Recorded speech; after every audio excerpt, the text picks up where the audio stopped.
Bruno Faure, bonjour. Bonjour, Vous êtes président du conseil départemental du Cantal. tout à fait. Vous êtes conseiller régional d'Auvergne-Rhône-Alpes, Voilà, en charge de la région Auvergne. de l'ancienne région Auvergne, de ce Voilà, territoire-là composé de tout quatre à fait, départements, et également président de la régie Auvergne numérique, tout à fait. qui s'attelle au déploiement du très haut débit sur les quatre départements de l'ancienne Auvergne. C'est bien ça? Voilà, qui a déployé le très haut débit, qui maintenant s'attelle au déploiement de la fibre. Absolument. Donc oui, d'ailleurs, on en est où de ce déploiement? Parce que tout le monde parle, à la Vica, on parlait la semaine dernière de on n'est pas à 100%, on n'y sera jamais. Quel est le bilan qu'on faut faire sur Alors l'Auvergne? aujourd'hui sur l'Auvergne, et quels que soient les quatre départements, au demi% près, on est au même niveau. On est à peu près à 92% d'immeubles raccordés ou raccordables à la demande. D'accord. Voilà, avec un objectif important qui a été validé par les quatre conseillers départementaux, qui a été validé par la région Auvergne-Rhône-Alpes, c'est d'arriver au 100%, peu ou prou, on va dire au 99,9% au 31 décembre 2025. 2025, c'est l'échéance, C'est l'échéance. c'est l'échéance fixée. Donc, la question du numérique, vous la connaissez, vous nous faites l'honneur d'accueillir Ruralytic chaque année, dont vous êtes à l'initiative depuis 19 ans. Euh, Qu'est-ce qui vous remonte des territoires ruraux, de vos collègues maires? Parce que je rappelle que vous avez été longtemps maire de Saint-Projet-de-Salaire. Euh, Quelles sont leurs attentes? Qu'est-ce que vous sentez que le numérique pourrait leur apporter dans leur quotidien, à la fois pour la gestion, mais aussi pour les services à leurs citoyens? Ben, c'est toujours difficile lorsqu'on est maire d'une petite commune, puisque moi-même, maire de Saint-Projet-de-Salaire, c'était 138 habitants. Donc, vous imaginez, et la difficulté avec le numérique, c'est de se dire à quoi ça peut me servir. On communique vite, on peut échanger des données, mais moi, dans une petite commune, quelle peut en être l'utilité?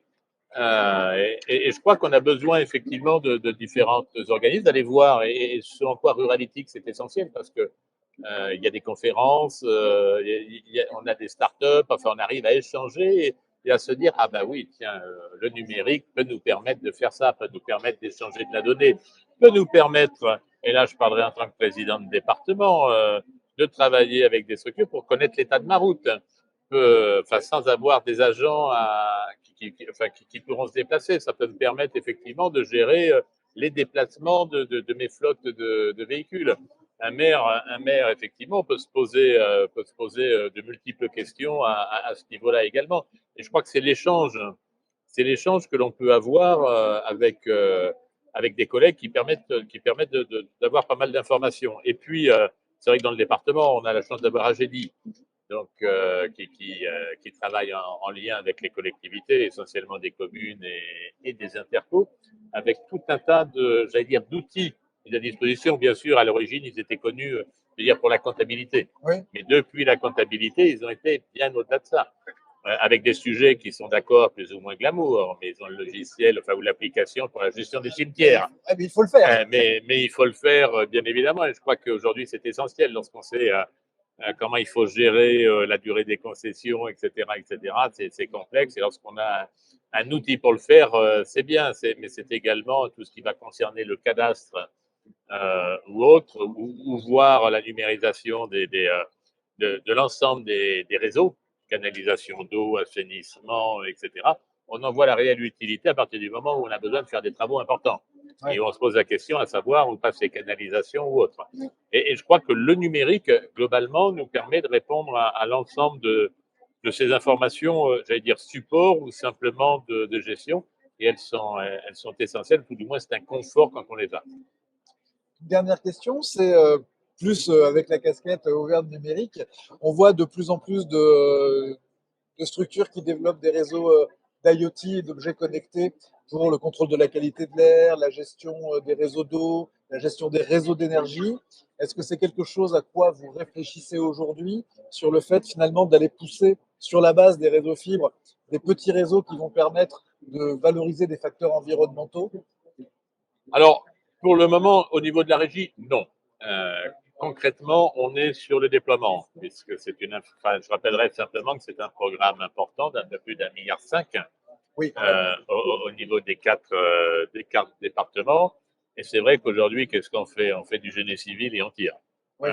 voilà. On est encore là-dessus. Voilà. Et on demande en fait aux autres de réfléchir à quelles peuvent en être les utilisations aujourd'hui. Mais à partir du moment, bien évidemment, où nous aurons ce réseau qui sera déployé, pourquoi ne pas imaginer la suite? Mais j'interpelle aussi les opérateurs de téléphonie mobile et puis l'État en l'occurrence. C'est vrai qu'en matière d'application, quelle qu'elle soit, on a besoin de la 5G. Sur des départements comme nous, très agricoles, et je fais le lien, les agriculteurs ont toujours été très modernes. Il y a longtemps qu'on leur a demandé de dématérialiser leurs déclarations PAC enfin, et autre chose. Et aujourd'hui, les éleveurs laitiers communiquent avec les organismes de contrôle ou les organismes d'analyse avec leur smartphone, où ils reçoivent l'ensemble des données. Voilà, de même, ils peuvent commander les robots de traite avec le smartphone. Et je crois que c'est important, effectivement, de disposer de cette technologie-là. Mais on est encore en phase d'équipement, je vais dire, de la France d'une manière générale, de la ruralité. Et je vais redemander à Dominique Faure, effectivement, j'allais dire le New Deal 2. Oui. Le New Deal 1 se passe plutôt bien. Le New Deal 1, j'ai toujours dit effectivement que c'était une très bonne opération, une très bonne opportunité pour les territoires ruraux.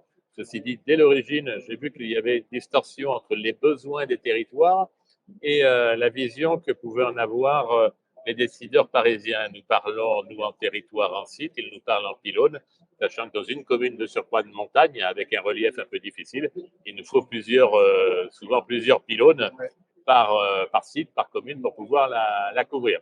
Donc, on arrive à la fin de ce programme. Bien évidemment, il nous manque des pylônes. Si je prends l'exemple du Cantal, il nous manque une vingtaine de pylônes. Et ensuite, on a la technologie, bien évidemment, où on souhaiterait avoir quelques émetteurs 5G parce que c'est important pour nous. Pour monter en puissance. Tout à fait. Bruno Faure, je rappelle que donc vous êtes président du département du Cantal, président de la régie Auvergne numérique et conseiller régional d'Auvergne-Rhône-Alpes en charge de l'Auvergne. Merci beaucoup et bon salon. Merci à vous.